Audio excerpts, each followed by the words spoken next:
sound of heavy rain taps against the windows, punctuated by the occasional rumble of thunder. Flashes of lightning momentarily illuminate a dimly lit bedroom, where Lucas and Sara lie asleep. The room feels peaceful, but the serenity is deceptive. Lucas's face, his features tense even in sleep. A faint scratching sound echoes from outside the bedroom door. It's barely audible at first, but it grows louder, persistent. Months had passed since they believed the nightmare was behind them, but the shadows of their past were closer than ever. Lucas's eyes snap open. He lies still, listening intently. His breath quickens as the scratching turns into a soft creak, as if someone, or something, is shifting just beyond the door.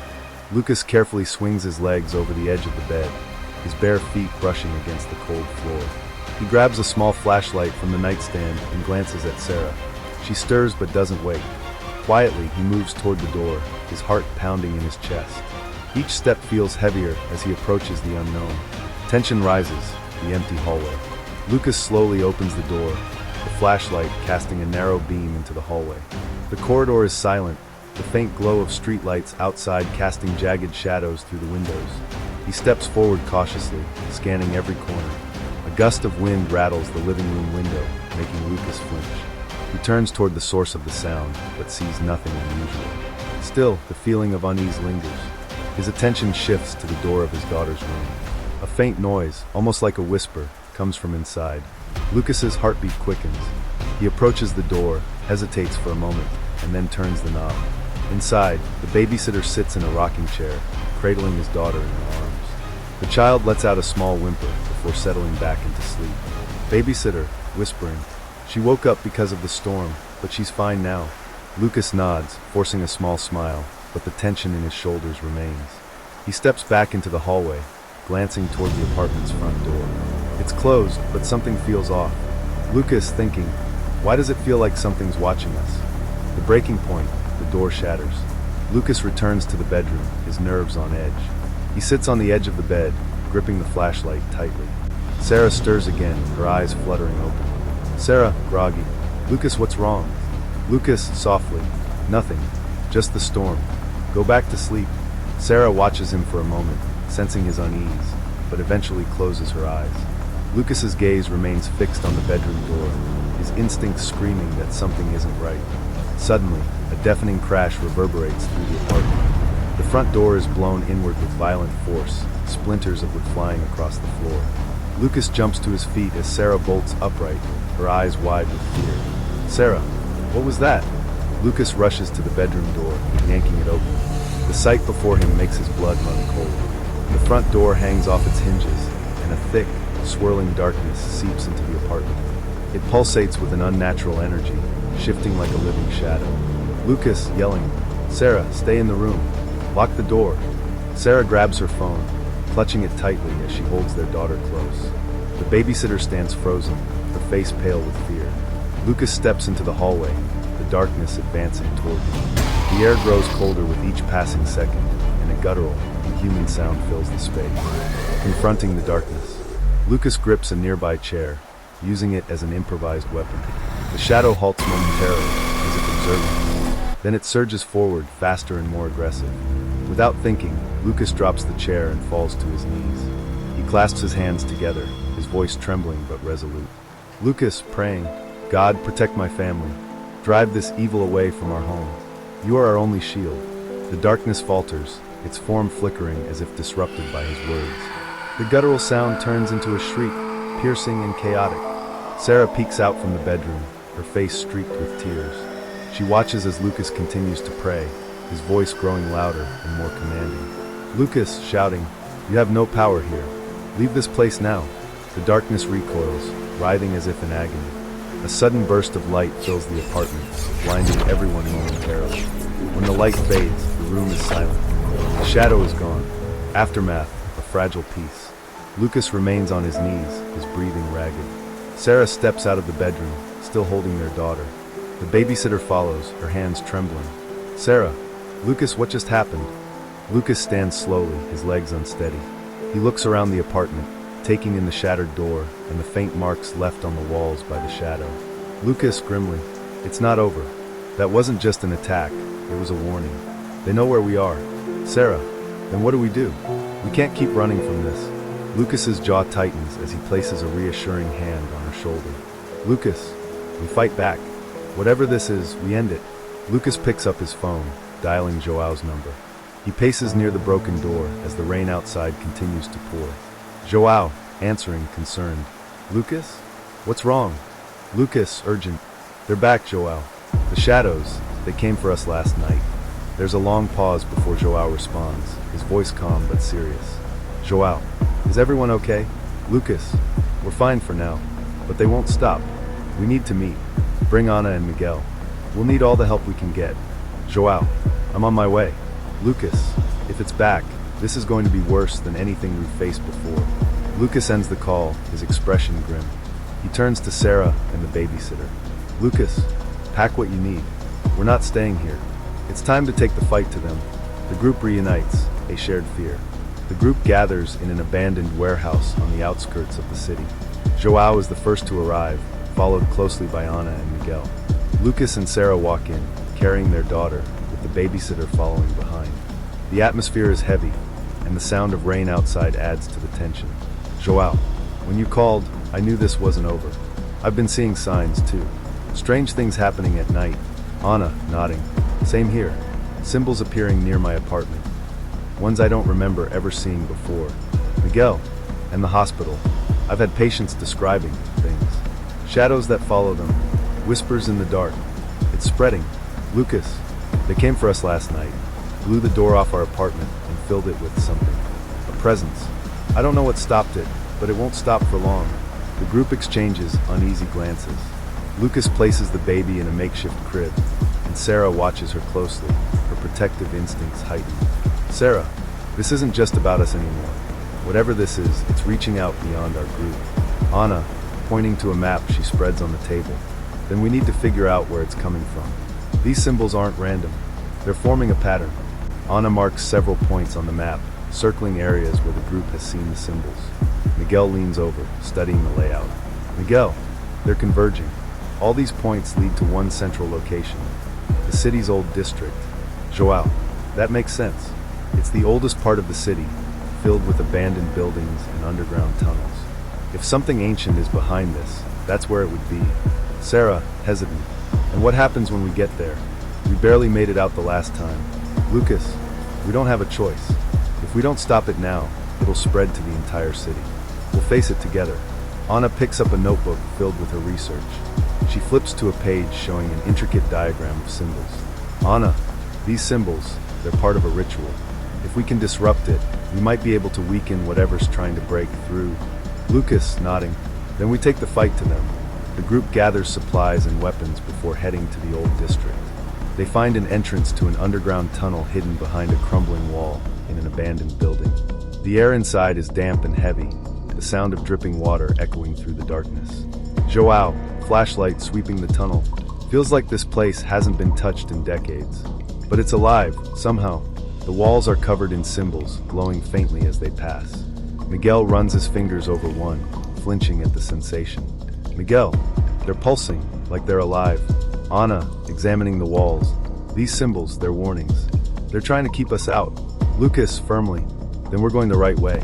The group moves cautiously, their footsteps echoing in the cavernous space. The deeper they go, the stronger the feeling of unease becomes. As they progress, the tunnel widens into a large chamber. The faint glow of the symbols illuminates the space, revealing an altar in the center. Before they can approach, shadows begin to peel away from the walls, forming into humanoid shapes. Sara, whispering, "They're watching us." One of the shadow figures moves forward, its form flickering and unstable. A low, guttural growl fills the chamber. Lucas, get ready. We don't know what they're capable of. The shadow lunges toward them, but Lucas strikes it with a crowbar. The figure dissipates momentarily before reforming. Miguel lights a makeshift torch, holding it out. The flame causes the shadows to recoil. Miguel, they don't like the light. Stay close to the flames. The group fights their way toward the altar, using the torch and improvised weapons to fend off the shadows. The battle is chaotic, the shadows relentless. Reaching the altar, Ana notices an engraving on its surface. She quickly pulls out her notebook, comparing it to her research. Ana, This isn't just an altar. It's a gateway. The symbol's here. They're meant to summon something. João, urgently. Then how do we shut it down? Ana, we need to destroy the main symbol, the one that ties the others together. Lucas examines the altar, finding a larger, central symbol etched deeply into the stone. He grabs the crowbar and begins chipping away at it. The shadows scream in unison, their forms flickering violently. Sara, hurry Lucas. They're getting stronger. With a final strike, Lucas breaks the central symbol. The glow from the walls fades, and the shadows vanish, leaving the chamber in eerie silence. The group stands around the broken altar, catching their breath.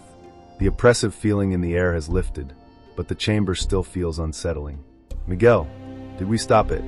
Ana, examining the altar. For now, but this was just one part of the ritual. There are more symbols out there, more gateways. We're not done yet. Lucas, then we keep going. We won't stop until we've destroyed them all. João, pointing to the tunnel ahead. There's another chamber further down. If we're lucky, it'll lead us to their main base. The group steels themselves and presses forward, disappearing into the darkness of the tunnel. The tunnel widens into another chamber, larger and more ominous than the last. The walls are covered in symbols that pulse faintly, as though alive. In the center, a group of hooded figures chants in a guttural, ancient language. The air is thick, almost suffocating. João, whispering, "This is it. Their main ritual site." Ana, taking notes quickly. "Look at the alignment of the symbols. It's channeling energy into something. But what?" Lucas signals for the group to stay low as they creep closer, hiding behind a crumbling stone column. One of the hooded figures, larger and more imposing than the others, steps forward. His voice cuts through the air, commanding and chilling. "Hooded leader, the time is near. The final gateway will open, and the cycle will be complete. Nothing can stop us now." Sara clutches Lucas's arm, her eyes wide with fear. Sara, whispering, "They're close to finishing. We have to do something. Lucas, we can't rush in blind. Let's figure out what we're dealing with first." As the group observes, they notice a glowing object on the altar, a small, ornate box covered in symbols. The hooded leader gestures toward it. "Hooded leader, with this key, we unlock the barrier between worlds. Nothing can stop the shadows from consuming this city." The group pulls back to discuss their next move. The flickering torchlight casts long shadows across their faces, highlighting their fear and determination. "Lucas, we need to stop that ritual and destroy that box. It's their power source." "Ana, destroying it won't be easy. It's likely protected by some kind of energy field, maybe even tied to the leader himself." "Miguel, then we'll need to take him out first. The others might scatter without him." "Sara, we can't risk letting them finish. If they open that gateway, it's over, for all of us." "João, all right, we split up. Some of us take out the leader while the rest destroy the box. But we have to be fast. No mistakes." Lucas, Miguel, and João prepare to confront the leader, while Ana and Sara stay back to figure out how to disable the box. The group moves into position, their movements deliberate and silent.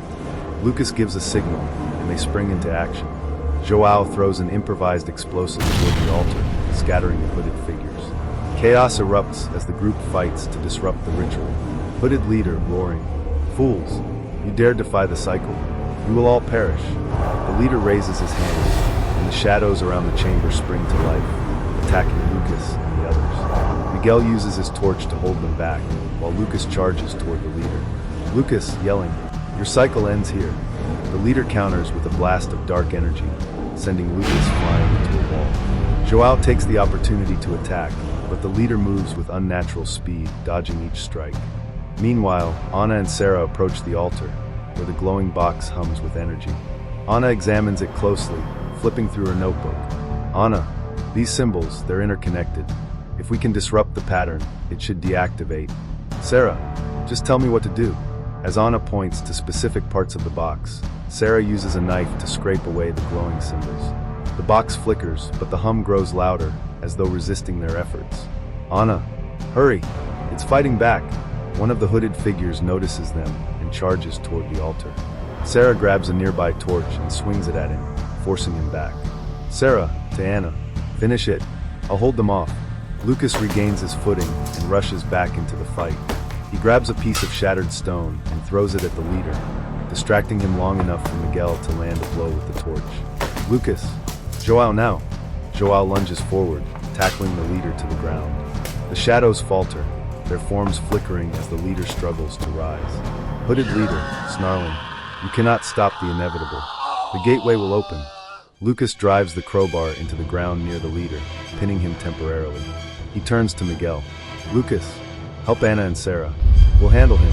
Miguel rushes toward the altar, where Anna is frantically working on the box. The glow begins to fade as she disrupts the final symbols. With a final strike, Anna finishes her work, and the box emits a high-pitched sound before shattering into pieces. The entire chamber shakes violently as the energy dissipates. "Sara, did we do it?" Anna, panting. The box is gone, but something still feels wrong. The hooded leader lets out a guttural laugh, even as his strength fades. Hooded leader, weakly, "You think this ends with me? The cycle cannot be broken. We will find another way." Lucas and João exchange worried looks as the ground beneath them begins to crack. The chamber begins to collapse, pieces of the ceiling falling around them. The group scrambles toward the tunnel they came from, dodging debris. Lucas, yelling, "Move! Get out of here now!" Miguel helps Anna, who stumbles under the weight of her bag. Sara clutches her daughter tightly as they navigate the crumbling structure. The leader remains behind, laughing as the chamber caves in around him. Hooded leader, echoing, "You cannot escape the shadows. They will always return." The group barely makes it out as the chamber collapses completely, sealing the ritual site under tons of rubble. Outside, the rain has stopped, and the city is eerily quiet. The group gathers in a small alley, breathing heavily, their faces etched with exhaustion and relief. "Lucas, it's over. At least for now." Anna, nodding. "But he's right. This isn't the end. The shadows are still out there, waiting." "Sara, then we keep fighting. Whatever it takes." The camera pans upward, showing the city skyline bathed in faint light. But in the distance, a small, dark figure watches them from a rooftop, its presence a reminder that the battle is far from over. Their fight had won them a reprieve, but the darkness was patient. And somewhere it waited, watching. As the group regains their breath in the alley, Lucas looks back at the building they escaped from. His jaw tightens as he notices faint symbols glowing faintly on the rubble, pulsing like a heartbeat. Lucas, to himself, "They're not gone. They're regrouping." João steps closer, his face pale with realization. "João, we've only slowed them down. We didn't stop them." Miguel, still clutching the torch, looks toward the dark streets surrounding them. "Miguel, if they're regrouping, they'll come for us again. And next time, they'll be stronger." Back at the warehouse, Anna spreads out her notebook and remaining pieces of the shattered box. She begins analyzing the symbols, flipping through pages of research. The group gathers around her. "Anna, this box wasn't just a key. It was part of something bigger. These symbols, they're incomplete." Sara, confused. "Incomplete? What does that mean?" "Anna, it means there's more. This was just one of several objects tied to the ritual. If they find the others, they can still finish what they started." Lucas, determined, "Then we find the rest before they do." João, easier said than done. "If the saga has spread across the city, we're working against the clock." The group splits up again to investigate possible locations of the remaining artifacts. Lucas and Sara head to the city archives, where they uncover a set of records detailing unexplained disappearances in the area over the past century. Sara flips through an old ledger, her brow furrowing as she finds a familiar name. "Sara, Lucas, look at this. These names, they're the same as the ones we saw on the island." Lucas takes the ledger, his eyes scanning the list. "Lucas, they've been doing this for generations. Recruiting, sacrificing, building this cycle." Sara's hand trembles as she points to another entry. "Sara, and look here. This symbol. It matches the one carved into our apartment floor." Lucas's expression darkens as he closes the ledger with a thud. "Lucas, they've been watching us since the beginning." Lucas and Sara return to the warehouse with the ledger, laying it on the table in front of the group. Anna, João, and Miguel gather around, their faces growing more concerned as they read through the names and symbols. Anna, shaking her head, "They've been orchestrating this for over a century. Every disappearance, every tragedy, it's all part of the same cycle." Miguel, "But why now? Why is the ritual escalating? They've had decades to complete this." Lucas, "Because we interfered. When we destroyed the island, we disrupted something, but didn't end it. That's why they're here." João, pointing to a page, "These names, they're connected to locations, old landmarks in the city. If we can cross-reference them, We might find where the other artifacts are hidden. Sara, and stop them before they can use them. The group splits into pairs again, each taking a section of the map marked with possible artifact locations. Lucas and Ana head to an abandoned factory, while João and Miguel investigate an old cemetery. Sara stays behind with the babysitter and the child, poring over more records. Lucas and Ana approach the factory, its windows shattered and its walls covered in graffiti. The air feels heavy, and the sound of dripping water echoes inside. Ana, adjusting her flashlight. This place looks like it hasn't been touched in years, but something's off. As they move deeper, they find a series of carvings on the walls, symbols similar to those they've seen before. But these glow faintly, pulsing in time with their footsteps. Lucas, they're active. That means something's here. Ana examines one of the carvings, her fingers tracing the lines. Suddenly, her flashlight flickers, and the sound of whispers fills the air. Ana nervously, "Lucas, do you hear that?" A shadow moves across the far wall, taking the shape of a figure. Lucas steps forward, gripping his crowbar tightly. "Lucas, show yourself." The shadow doesn't respond. Instead, it grows larger, splitting into multiple forms that begin to close in. Ana, panicking, "We need to go. Now!" Lucas swings the crowbar, but it passes through the shadows harmlessly. He grabs Ana's arm, and they run, the whispers growing louder behind them. João and Miguel navigate the overgrown paths of the cemetery, their flashlights casting eerie beams across weathered tombstones. The atmosphere is oppressive, the air thick with the smell of damp earth. Miguel, looking around, "This place gives me the creeps. Why would anyone hide an artifact here?" João, "Because no one would think to look. Keep an eye out for anything unusual." As they pass an old mausoleum, Miguel notices a faint glow coming from inside. He motions to João, and they approach cautiously. João whispers, "Careful, this could be a trap." Inside, they find a pedestal with a small, intricately carved stone resting on top. The glow intensifies as they approach. Miguel, reaching for the stone, "This has to be it." João, grabbing his arm, "Wait, look at the floor." The floor is covered in faint, glowing runes. João studies them, his face growing grim. "João, it's a ward. If you disturb the artifact, it'll trigger something. Something bad." Back at the warehouse, Sara works on decoding more symbols when the babysitter notices something outside the window. A figure stands in the street below, motionless but staring directly at them. Babysitter, nervously, "Sara, someone's out there?" Sara moves to the window, her stomach sinking as she recognizes the figure. It's one of the hooded members of the saga. Moments later, more figures appear, surrounding the building. Sara, to the babysitter, "Get the baby and hide. Don't come out unless I say so." She grabs a makeshift weapon, a crowbar left by Lucas, and braces herself as the figures begin to approach the building. The sound of chanting echoes through the walls, growing louder with each passing second. Back at the factory, Lucas and Ana manage to evade the shadows, finding themselves in a room with another altar. This one is smaller, but the carvings on its surface match those on the box they destroyed. "Ana, this must be part of the network. If we destroy it, it might weaken the others." Lucas raises his crowbar and smashes the altar, which emits a blinding light.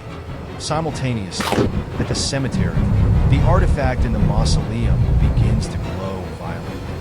"Miguel, it's reacting to something." João, yelling, "Get back!" The runes on the floor flare to life, and a shockwave erupts, throwing João and Miguel back. The artifact shatters, and the glow fades, leaving the mausoleum eerily silent. At the warehouse, the hooded figures break through the door, their chanting intensifying. Sara swings the crowbar, striking one of them, but the others close in. Just as they're about to overwhelm her, Lucas and Ana burst through the back entrance, having returned from the factory. Lucas charges forward, fighting off the intruders, while Ana pulls Sara and the babysitter to safety. Lucas, yelling, "Get everyone out! We'll cover you!" João and Miguel arrive moments later, battered but determined. Together, The group fights their way out of the warehouse, retreating into the dark streets. The group gathers in an abandoned subway station, their faces pale and exhausted. Lucas checks on Sara and the baby, his jaw tightening with resolve. Lucas, we destroyed 2 artifacts, but they're not done yet. Anna, the Sada's reacting faster than we expected. They're protecting something bigger. João, we need to find the last artifact. If we don't, they'll complete the ritual, and we might not get another chance. The group sits in silence, the flickering lights of the subway station casting long shadows. Lucas stands near the entrance, keeping watch as Anna spreads out her notes. Anna, these symbols, they're not just warnings. They're markers for something bigger. The final artifact isn't just hidden. It's protected by something ancient. João, protected by what? Another altar? More shadows. Anna, worse. Something they call the Harbinger. It's mentioned in these notes as the last defense of the cycle. Sara, if it's worse than what we've already faced, how do we fight it? Lucas, firmly. We figure it out. We don't back down. Miguel watches Lucas closely, his expression conflicted. Miguel, easy to say when it's not your daughter who might grow up without a father. Lucas, snapping. You think I'm not scared? I'd do anything to keep my family safe. But running won't stop this. The tension between them is palpable, but João steps in, raising his hands.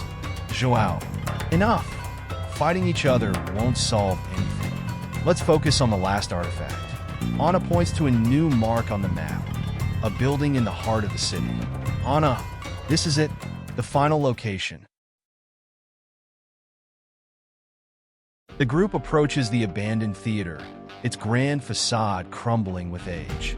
The air is thick with an unnatural stillness, and the sound of their footsteps seems muted. Sara, holding the baby tightly. This place feels wrong. João, checking his weapon. Stay close. We don't know what's inside. As they enter, the interior is shrouded in darkness, with rows of decayed seats stretching into the glow. Faint symbols glow on the stage, and a cold breeze moves through the air. Anna studying the symbols, they're focused here. Whatever's protecting the artifact is waiting for us. A low growl echoes from the shadows, and the group freezes. From the darkness, a hulking, grotesque figure emerges, its form shifting and unstable. Its eyes glow with an eerie light. Lucas stepping forward. Everyone, stay behind me. The creature, the Harbinger, lets out a deafening roar that shakes the theater. Its presence fills the room with dread, and the symbols on the walls glow. Anna, yelling, it's tied to the artifact. We need to weaken it before we can destroy the cycle. Lucas charges at the creature with his crowbar, but it swats him aside with blaze. João and Miguel attack from opposite sides, using their makeshift torches to drive it back momentarily. Miguel, gritting his teeth, it's not enough. We need something stronger. Sara, to him, what about the symbols? Can we use them against it? Anna, frantically flipping through her notebook. There's a chance, but we'll need time. The group works together to distract the Harbinger, giving Anna the opportunity to decipher the symbols. As she chants the words, the symbols on the walls begin to glow brightly, pulsing in rhythm with her voice. The Harbinger roars in agony as the symbols flare with glowing wind. It stumbles, its form destabilizing, but it doesn't go down without a fight. In its final moments, it lashes out, striking Miguel and throwing him across the room. Lucas yelling, Miguel! João rushes to Miguel's side, but his injuries are severe. The creature collapses, its body dissolving into shadows that fade. Miguel, did we stop it? Lucas, kneeling beside him. We're close. Just hold on. Miguel's breathing slows as the group surrounds him. Anna places a hand on his shoulder, tears streaming down her face. Anna, you've done enough. We'll finish this. Miguel nods faintly, a small smile on his face, before his eyes close.